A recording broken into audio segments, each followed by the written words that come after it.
Necessites un advocat i no saps on trobar-lo?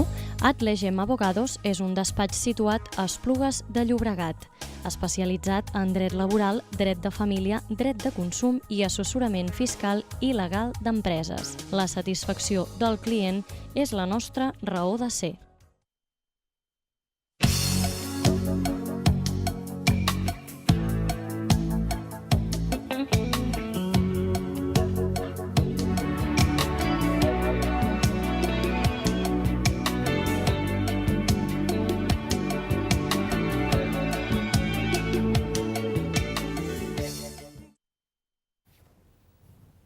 Hola, buenos días. Estamos otra vez en nuestro programa semanal de Foradultas. Hoy tenemos nuevamente con nosotros a nuestro compañero Jonathan Cantos, que hoy viene, pues como siempre, a contarnos un tema muy interesante que ha visto él. Son unas apreciaciones que él ha visto a través de su experiencia profesional. Y bueno, son unos consejos que viene a darnos. En concreto, pues vamos a hablar hoy de tres consejos, ¿no? De tres errores que él ha visto que existe en el tráfico jurídico, ¿no? Buenos días, Jonathan. Muy buenas, Javi. ¿Qué tal? A ver, cuéntame, ¿qué problemas has detectado tú con tu experiencia profesional? Como tú has dicho, son tres, entre comillas, tres errores o tres presuntos focos de problemas que yo veo que se repiten bastante en el día a día de las consultas que tenemos, ¿no? Aparte son unos errores que suelen provocar situaciones de difícil solución o incluso irreversibles. Son unas ciertas inercias, ¿no? Me has comentado Exacto, antes, lo que cosas tienen... que se hacen pudiéndose mejorar, pero que aún así Exacto. se hacen un poco pues por eso, por dejadez o por inercia, ¿no? Exacto. La idea en común de estos tres comentarios es pues esto, que firmamos documentos y participamos de ciertas dinámicas que las hacemos un poco sin pensar y bueno, que se puede mejorar y evitar estos problemas, ¿no? La primera me has dicho que es cláusula de perfecto estado de los alquileres. Exacto. Esta es la primera, en todos los contratos de alquiler hoy en día, todo lo que yo he visto, entre las primeras cláusulas aparece una cláusula que dice que el arrendatario recibe la vivienda o el arrendador entrega la vivienda en perfecto estado de conservación. Esto está en todos los contratos, porque se suelen utilizar pues, contratos, modelos, formularios. Tipo, entonces aparece esta cláusula. Y el problema de esta cláusula es que en muchos casos no es verdad. O sea, la vivienda no está en perfecto estado. Además, no lo sabemos, porque muchas veces... no hemos visto ni la vivienda muchas veces. Exacto, y a veces para saber si hay algún problema o no, pues tienes que empezar a vivir en la vivienda y bueno, pueden aparecer ciertas cosas. Y también hay casos, por ejemplo, en los que se alquilan viviendas en mal estado, siendo conscientes ambas partes. Pues mira, alquilo esta casa que es antigua, está en mal estado, y pues ya queda con el arrendatario en alquilarla, pero mira, te bajo la renta. Unos señores que han estado viviendo ahí con anterioridad y ya han deteriorado un poco esa vivienda. Exacto, el arrendatario lo acepta, pero en el contrato, ese deterioro igual se va a acumular al deterioro que nosotros podamos realizar, el deterioro normal del uso, entiendo yo.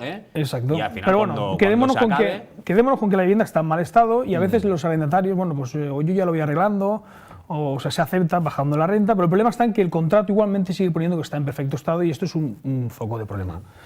El problema está en que el Código Civil establece que cuando finaliza el contrato, los daños que existan, el deterioro que haya en la vivienda, los daños que haya, se presume que los han ocasionado los arrendatarios, salvo que pruebes lo contrario, ¿vale?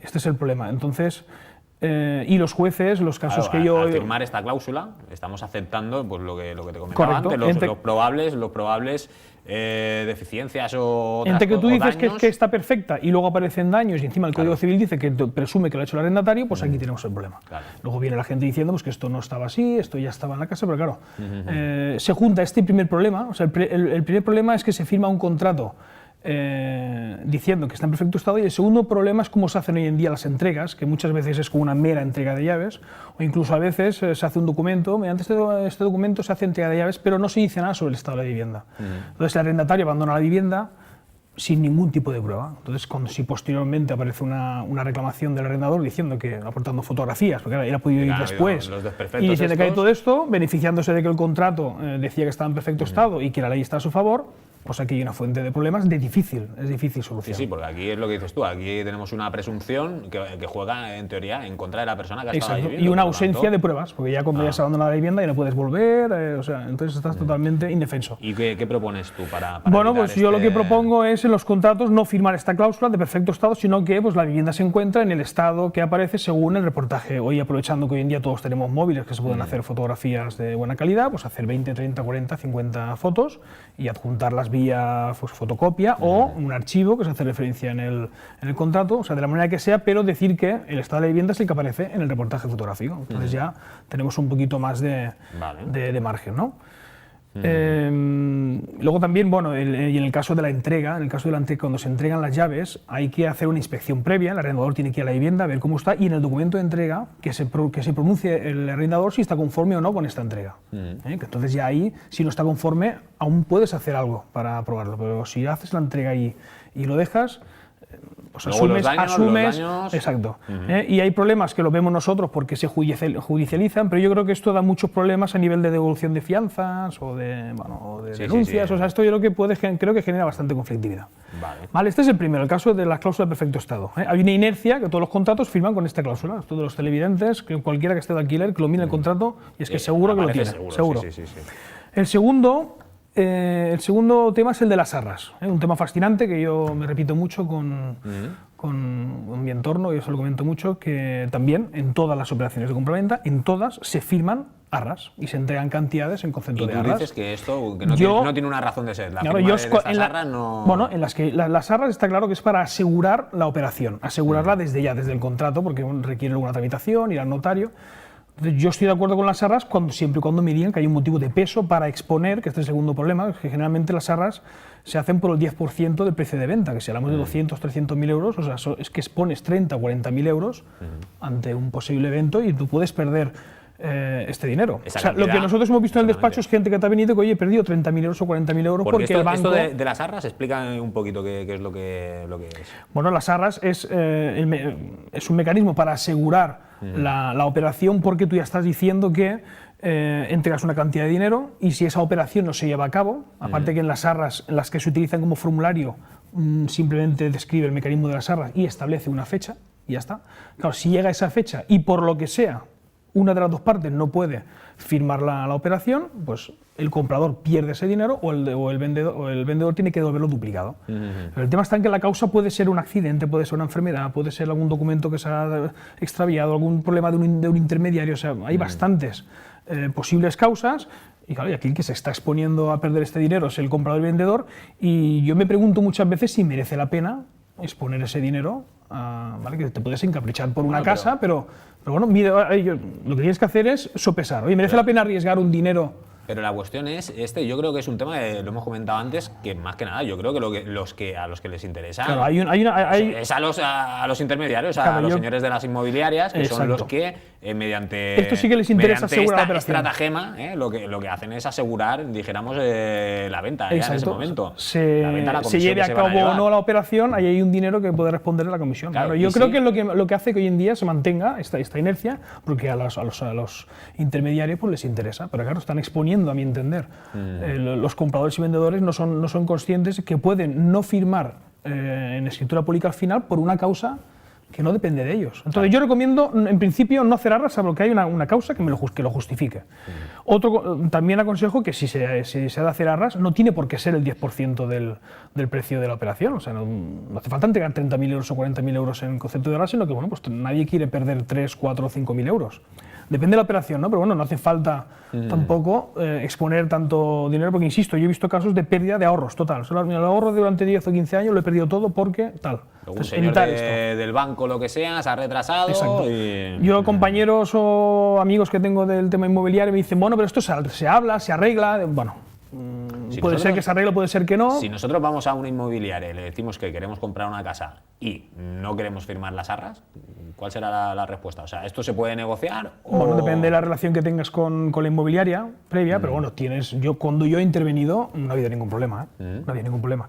No hay problema, y si no conseguimos, si el protocolo de la inmobiliaria es que hay que firmar arras, pues disminuir la cantidad, o yo aquí propongo una propuesta de cláusula, para que los televidentes pues, tomen nota. Pues esta cláusula es una propuesta, dice: la parte vendedora deberá devolver duplicada la cantidad entregada en concepto de arras únicamente en el supuesto de que decida no vender o vender a una tercera persona. ¿Vale? Y por su parte, la parte compradora perderá la cantidad entregada en concepto de arras únicamente en el caso de decidir no comprar la vivienda. O sea, el mecanismo de las arras operará solamente cuando, por su razón de ser, o sea, que el vendedor decide no vender o el comprador decide no comprar. Pero claro, si hay alguna otra causa... No se fija una fecha, que es una de las cosas que... Sí, no, se fija fecha, en otro apartado se fija fecha, pero aquí el tema está en la causa, o sea, ¿cuándo operan las arras? Si el contrato de arras no dice nada, es simplemente esta cantidad se entrega en concepto de arras y se pone esta fecha, ya está, no hay más. Entonces lo que hay que hacer es matizar un poquito más. Vale. Entonces, en el siguiente párrafo se ve lo que quiero dar a entender de otras posibles causas, ¿no? Dice: la imposibilidad de proceder a la firma de la escritura pública de compraventa por motivo ajeno a la voluntad de las partes, que deberá acreditarse, no será considerada incumplimiento a los efectos de este contrato. Entre otros motivos, se considerará motivo ajeno la falta de algún documento o trámite civil, administrativo o de otro tipo necesario para el otorgamiento, así como accidente o incidente que escape al control de las partes. En tal caso, las partes pactarán nueva fecha que permita el otorgamiento. Efectivamente, ¿vale? Porque o sea, aquí, siempre puede haber algún motivo que no se firme y que no esté bajo nuestra disponibilidad. Estos son los motivos que yo he visto que han hecho perder el dinero a la gente, que no es culpa de ellos. Estamos exponiendo un dinero, bueno, y puede ser que haya una tercera persona que por un error, por una dejadez, etcétera, etcétera, no... Exacto. Creo que hay jurisprudencia sobre el tema de... Porque claro, hay quien, por esta inercia, hay quien firma. Claro, la gente va a ver el piso, ya le gusta, firma ya las arras y luego van al banco a preguntar si le dan o no hipoteca. Claro. O sea, han habido casos que el banco ha dicho que no, y esto creo que ha generado una jurisprudencia que los tribunales, si no ando equivocado, creo que dicen que en este caso no se entiende que operan las arras. Pero bueno, en todo caso, lo ideal es evitar todo esto, aunque luego ganes el juicio, pero bueno, ya has pasado por todo este trasiego. Sí. Intentar, yo con esta propuesta, es una propuesta que quizá puede dar también algún otro tipo de problema de interpretación, pero bueno, provoca un efecto disuasorio importante y bueno, una mayor tranquilidad. ¿Vale? Vale. Pues, si te parece, vamos con el tercero. El tercer punto. Otro también, una pequeña operación que es muy frecuente y también es un foco de un problema de difícil solución y muy importante. Es el tema de las adjudicaciones en los convenios de divorcio. El supuesto es un matrimonio, están casados, tienen una vivienda y esta vivienda está hipotecada. Queda todavía, por ejemplo, bastante hipoteca pendiente. Todavía por pagar. Exacto. Entonces deciden divorciarse y pactan que, por ejemplo, el marido se queda con la totalidad de la vivienda. O sea, pactan que la mitad de la mujer se la adjudica al marido, a cambio de, en muchos casos, si todavía queda mucha hipoteca, pues a cambio de liberarla a la mujer, en este caso, liberarla de la hipoteca. Cuando estamos otra vez en un supuesto parecido al anterior, porque no es una cosa que esté de disponibilidad de la persona que lo está firmando. Esto, en todo caso, pues dependerá del banco, de la voluntad del banco, pero no simplemente no, oye, yo quiero librarme, eso no te va a Claro, este es el problema. Esto se pacta, y el problema está en que se pacta, el tema está, y aquí viene la inercia, en las frases que se suelen utilizar. No siempre, pero yo en muchos casos he visto que se dice que las partes pactan que el señor tal se adjudica la mitad de la vivienda, el 50% de la propiedad de la señora, a cambio y se compromete, dice tal cual, se compromete a liberarla del préstamo hipotecario. Claro, se compromete a, ¿qué pasa? Este convenio se firma sin ser consciente del problema, se lleva al juzgado, se dicta una sentencia, entonces el marido en este caso con la sentencia va al registro de la propiedad e inscribe la vivienda y es el 100%. El 100% es suyo, acto seguido va al banco, lo que dices tú, claro, como dices tú, acto seguido va al banco. Y el banco, mira, pues, lo que suele decir, además los bancos en estos casos lo que suelen hacer es poner bastantes problemas. Hombre, es que es lógico. Yo si tengo dos deudores míos, yo no voy a liberar a ninguno. Que en un momento de impago puedo embargar, ¿por qué me tengo que conformar con tener solo una, no? Correcto. Y al banco lo que pacten las partes, por mucho que venga una sentencia, le da igual. Esto yo tuve una pequeña anécdota, no hace mucho, vi en una consulta, vi esta circunstancia y entonces había un abogado contrario y le dije, bueno, hay este problema, se tiene que poner de otra forma y le expliqué el problema para que se lo expusiera al abogado, ¿no? Y vino la semana siguiente con el convenio y dice, bueno, ya lo han cambiado. Entonces, y ponía, las partes pactan que el señor tal se atribuye a la mitad de la vivienda de la señora tal, y la modificación era, y el señor garantiza que la liberará del préstamo, digo, estamos en las mismas. ¿Cómo la va a garantir? Es que no lo puede garantizar. Era garantiza, con mayor énfasis, ¿no? Bueno, entonces, esta inercia, ¿cómo la podemos solucionar? Bueno, antes de solucionar, el problema que provoca es que en el caso de la mujer, por ejemplo, que quiere volver a casarse y quiere comprarse otra vivienda, el banco no le va a dar hipoteca, porque tiene todavía una hipoteca pendiente, y es que esto es de difícil, y entonces, bueno, pues se queda una vida ahí paralizada, una incapacidad de endeudamiento para otra vivienda, y este es el problema, y es de difícil solución. Vale, entonces, bueno, el consejo es redactarlo en este sentido, o sea, que por ejemplo, que la adjudicación no tendrá lugar hasta que el señor tal aporte un certificado de liberación de la deuda, o sea, pero que se redacte de manera que ya a modo de conclusión. En general también, los tres ejemplos que he puesto, lo que hay que hacer es intentar redactar la realidad. O sea, es el problema de la inercia, que redactamos modelos, formularios, cada vez hay más, y tradiciones, y tiramos para adelante con esto, y lo que hay que hacer es pararse un poco, y muchas veces pensando y redactando la realidad, se acierta. O sea, realmente buscar cuál es la voluntad de las partes y traducirlo, o sea, no utilizar mucho el tema de formulario. Y bueno, este es un poco los tres pequeños consejitos. No sé si quieres comentar, hacer algún comentario más de alguna inercia más que hayas detectado en el tráfico jurídico. Bueno, por ejemplo, una que esto es una anécdota, ¿no? Que es también un poco para reñirnos nosotros los abogados un poco, ¿no? Que es el tema de los gastos de la hipoteca. Los gastos de hipoteca famosos. Que yo me he sentido un poquito, entre comillas, un poquito interpelado, que ha tenido que decir el Tribunal Supremo que los gastos de escritura y de inscripción en el registro de la hipoteca, eso tiene que asumirlo el banco, porque es a él quien le interesa. Sin embargo, todos hemos arrastrado una inercia desde todos estos años, desde siempre, de que estos gastos lo han estado asumiendo la parte compradora. Era una inercia.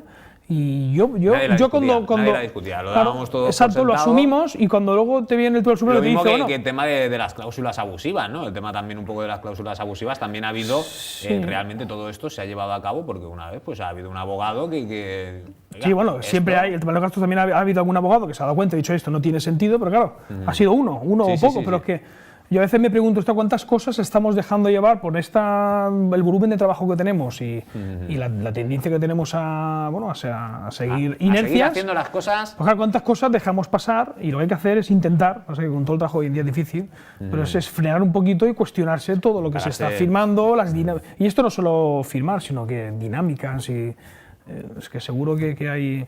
Yo tengo esa pequeña alarma, de intentar ir con cuidado. E insisto, a veces es atender al caso del cliente en concreto y no ir a buscar ya enseguida la jurisprudencia o qué dice la ley o qué dice el formulario, sino bueno, pues uno, que es la labor artesanal del abogado, pues pensar un poco en la situación y proteger a las partes y que el objetivo sea pues que la operación que sea pues salga bien. Vale. Bueno, pues hasta aquí nuestro compañero Jonathan. Como veis, pues siempre que viene aquí pues nos brinda grandes perlas jurídicas, entiendo yo, y estamos pues encantados de tenerlo con nosotros. Y bueno, pues nada, esto ha sido todo. Nos despedimos. Este ha sido nuestro programa número 93. Dentro de poquito pues cumpliremos 100 programas. Y pues nada, quedamos aquí la próxima semana en una nueva entrega de nuestro programa semanal. Hasta luego.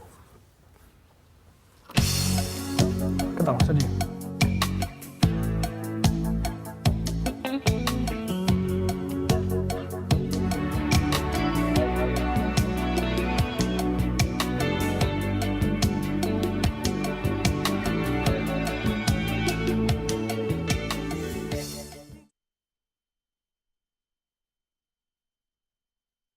Necessites un advocat i no saps on trobar-lo?